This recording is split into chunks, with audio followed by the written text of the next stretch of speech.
자, 여러분 안녕하세요. 오늘은요, 복통을 줄여주는 약 중에서 후로스판에 대해서 살펴보도록 하겠습니다. 이 후로스판은 영어로는 이 성분명이 플로로글로시놀입니다. 얘는 어떻게 작용을 하느냐? 얘는 자, 여기 세포가 이렇게 있습니다. 근육세포. 얘가 수축을 하면 아야한 거라고 말씀을 드렸어요. 수축을 못하게 해야 될 텐데 이 수축하는 이유 뭐라 그랬죠? 여러 가지 있지만 외부에 있는 칼슘이 안으로 이렇게 들어왔을 때 이 평활근 세포, 근육세포가 이제 수축한다고 했죠. 이 후로스판은 바로 외부에서 내부로 들어오는 이 칼슘 채널 여기를 막습니다. 그래서 결국은 평활근의 이 볼테이지 게이티드 칼슘 채널을 직접 억제한다. 그런 기전으로 작용을 합니다.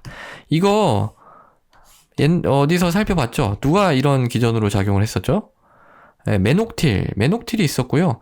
디세텔이나 팩사딘도 이런 기전이 같이 포함하고 있다라고 얘기를 했어요. 후로스판도 마찬가지입니다. 이걸 직접 억제하는 그런 기전이 있어요. 근데 얘도 마찬가지로 이 평활근에 굉장히 선택적으로 작용을 한다고 해요.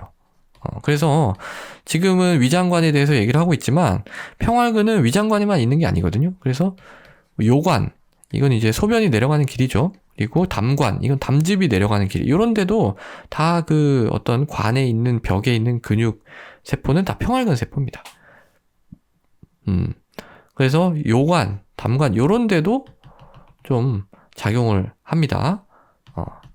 뭐 장에서도 작용을 하고 지금 얘기하는 혈관에서도 사실 평활근 세포가 있어요. 혈관을 수축시키고 이완시키는 거기도 약하지만 작용을 할 수가 있습니다. 그리고 이 후로스판은 또 약한 항콜린 작용을 가져요. 항콜린 작용. 자, 이거 뭐라 그랬어요? 얘가 수축하는 또 다른 이유 바로 뭐예요? 이 부교감신경 뉴런이 와가지고 여기서 아세틸콜린을 분비하니까 얘가 자극을 받아 수축을 한다. 그게 이제 큰 틀이라고 했죠. 근데 이 후로스판이 이 칼슘 들어오는 것뿐만이 아니라 항콜린 작용도 조금 하니까 조금 더 어떤 이 근육 입장에서는 조금 더 풀어주는 그런 느낌으로 약이 작용을 할 수가 있겠죠. 그래서 그것도 있고요.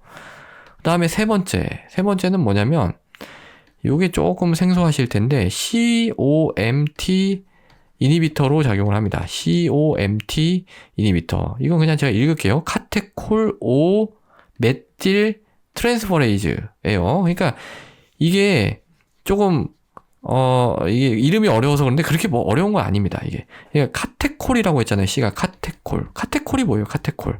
이게 카테콜라민입니다. 카테콜라민, 에피네프린, 뭐 노르에피네프린, 도파민 이런 게 이제 카테콜라민이죠. 카테콜라민은 뭐예요? 우리가 긴장할 때 나오는 거. 긴장하는 거 뭐예요? 교감신경이죠. 교감신경. 이게 이어지는 거예요. 교감신경. 자, 이 카테콜라민의 O에다가 메실을 갖다가 이렇게 전달해주는 그런 어떤 효소예요. 효소인데 이게 하는 롤은 뭐냐면 이 카테콜라민을 분해하는 겁니다. 얘가 COMT의 롤이 뭐냐면 이 카테콜라민을 분해하는 거예요. 분해. 근데 지금 이 후로스판이 뭘 해요? 이 COMT를 억제하잖아요. 그럼 카테콜라민의 분해를 억제하잖아요. 그러면 카테콜라민이 어떻게 될까요? 더 많아지겠죠. 그러면은 교감신경이 많아지면서 긴장을 좀 할 수가 있겠죠.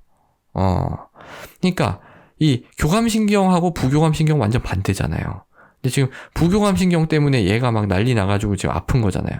근데 거기다가 교감신경을 이렇게 약간 올려주면은 조금 진정을 하는 그런 기전이 있습니다. 그래서 이 카테콜라민이 올라가면 이 아세토틸콜린하고 완전히 이 상극 작용을 하기 때문에 좀 안정화시켜주는 그런 기능을 또 하는 겁니다. 굉장히 이제 기전이 조금 독특하죠. 이 후로스판 같은 경우에는. 그래서 뭐 이제 여러 가지 기전으로 작용을 하지만 중요한 건 뭐냐면 중요한 건 이겁니다. 평활근 이거 직접 억제하는 거.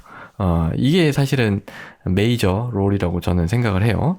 왜냐면 이게 항콜린 작용이 강하다면 이 부작용에 막 엄청 그런 항콜린 부작용도 나오고 그거 금기도 나오고 해야 되는데 그렇지는 않거든요. 이건 굉장히 좀 약한 것 같아요.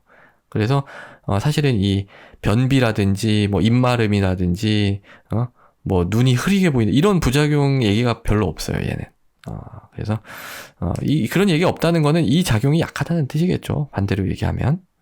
그리고 또 얘가 좋은 게 뭐냐면은 얘는 후루스파 액체가 있거든요. 액상이 또 있어요. 그리고 이제 뭐 액상도 있고 그냥 알약도 있는데 이게 흡수가 굉장히 빠릅니다. 흡수가 빠르다. 이게 왜 빠른지 이거 잠깐만 말씀드릴게요. 그래도 이게 좀 기억에 깊이 있는 의학 공부인데 깊이 조금 가져갑시다. 자, 어떻게 이거는 이제 벤젠골이잖아요. 여기 OH 하나 붙으면 페놀이죠. 페놀인데 이 OH가 3개, 요 구조예요. 이 후루스판의 구조가 바로 이거예요. 간단해요. 그럼 OH가 3개나 있잖아요. 이러면 우리 몸에서 좋아해요. 잘 흡수합니다. 잘. 그래가지고 이거 15분에서 20분이면 다 흡수됩니다. 15분에서 20분. 특히 액체로 먹으면 그냥 쭉쭉 내려가서 바로 흡수되겠죠. 그러니까 뭐 다른 거 알약 먹으면 뭐 한두 시간 기다려야 효과 나타나잖아요. 근데 나는 지금 너무 배 꼬이고 아픈데 그러면 이제 이거 먹어볼 수 있는 거예요. 액상, 후루스판. 그러면 금방 효과 나타납니다. 근데 이게 효과가 안 나타나는 사람도 좀 있어서, 그게 문제긴 한데, 어쨌든 뭐, 그런 식으로 돼 있어요. 흡수가 빠르다. 그리고 이제 부작용은 뭐 특별한 게 사실은 없었어요. 지금까지는. 부작용이 특별한 게 없었는데, 최근에 이제 어떤 얘기가 이게 추가가 됐냐면은, 이게 2020년도인가? 추가가 된 건데, 얼마 안 됐어요. AGEP라고 하는 부작용이 있을 수 있더라라는 게 좀 추가가 됐습니다. 이건 뭐냐면 A는 acute, 급성으로, 이 G는 generalized, 전신에, E는 뭐냐면은 엑산세마터스, P가 이제 푸스툴로시스라 그래가지고 이게 농포가 막 생기는 거거든요. 농포. 전신에 막 이렇게 급성으로 며칠 이내에 막 몸통부터 해가지고 농포, 뭐 요런 어떤 농 같은 이런 게 막 두둑 생기는 그런 부작용이 있을 수 있다라고 이게 좀 추가가 돼서 저는 일단 뭐 그런 걸 한 번도 보지는 못했는데 어쨌든 그 케이스가 있었다고 합니다. 그래서 좀 주의를 기울일 필요가 있겠죠. 자, 그래서 오늘은 이 후루스판이라고 하는 약제에 대해서 살펴봤고요. 이 위장관 운동에 대한 조금 기본적인 내용 궁금하시면 제가 하고 있는 그 멤버십 소화기 생리학 강의 참조하시면 좋겠고요. 요 강의 교환 제가 필기 끄적이 놓은 거 좀 궁금하시면 블로그 들어오셔서 참조해 보시면 좋겠습니다. 자, 오늘도 경청해 주셔서 대단히 감사합니다.